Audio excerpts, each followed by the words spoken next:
Guys আমরা আমি আর MS Rahat নামাজ পড়ে জোহরের নামাজ আদায় করে বের হলাম। আর আজকে হচ্ছে আমি ব্লগ করবো না, শর্ট ভিডিও সে ব্লগ করবে। গাইজ দেখছেন এবার আমাদের সামনে আসতেছে ফরাত, ফটকা ফরাত। গাইজ আমরা আমি আর এমএস রাহাত নামাজ পড়ে জোহরের নামাজ আদায় করে বের হলাম। আমাদের জন্য দোয়া করবেন, আল্লাহ যেন আমাদের 5 ওয়াক্ত নামাজ পড়ার তৌফিক দেন। আর এমএস রাহাত কিছু বলবেন নাকি? কি আর বলবো, আসসালামু আলাইকুম।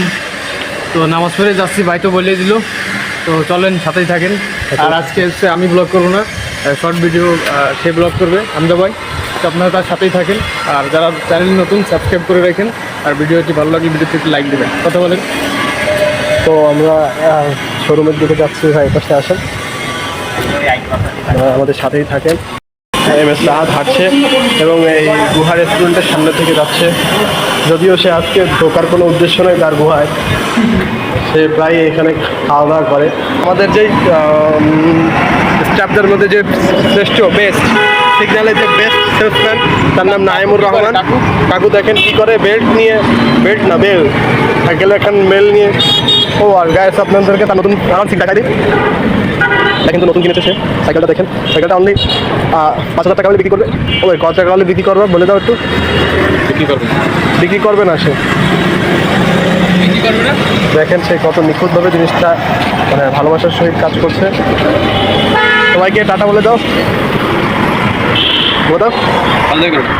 আল্লাহ হাফেজ।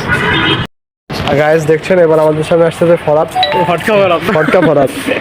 ছেলে খুব ভালো, নামটা এই হয়েছে ফটকা ফরাত। ফরাত ভাই আপনি কিছু বলেন, মানে আপনি কিছু অনুবাদ বলে দেন, অনুবাদ, দুঃখের গল্প, সুখের গল্প। সুখ ছাড়া দুঃখ বলতে কিছু নাই জীবনে। আচ্ছা, বিষয়টা কিছু উপদেশ দেন আপনার দর্শকদের জন্য। আপনি কি বলতে চান দর্শকদের? হামজার মতন লোকজনের থেকে দূরে থাকবে। বড় ভাই কয় ঠিকই, ভাই করার পর যে বাসটা দেয় ওটা নেওয়ার মতন দর্শক আপনি শুনলেন যে আমার মতো আপনার বড় ভাই থাকার দরকার হচ্ছে, না থাকাই ভালো। এবং এমএস রাহাত কিন্তু এমএস ফরাত, সে কিন্তু প্রচণ্ড মানে পরিশ্রমী এবং সে দেখতে কিন্তু খুব সুদর্শন। আপনারা কখনোই তার দিকে নজর দিবেন না, এই যে কখনোই তার দিকে কেউ নজর দিবেন না, কারণ অলরেডি সে কিন্তু ম্যারিড হয়ে রয়েছে, ঠিক আছে? কিন্তু সে যে বিয়ে করছে আমাদেরকে মিষ্টি খাওয়ায়নি কিন্তু। যাই হোক, ভালো থাকবেন, কাস্টমারদের কাছে আল্লাহ হাফেজ।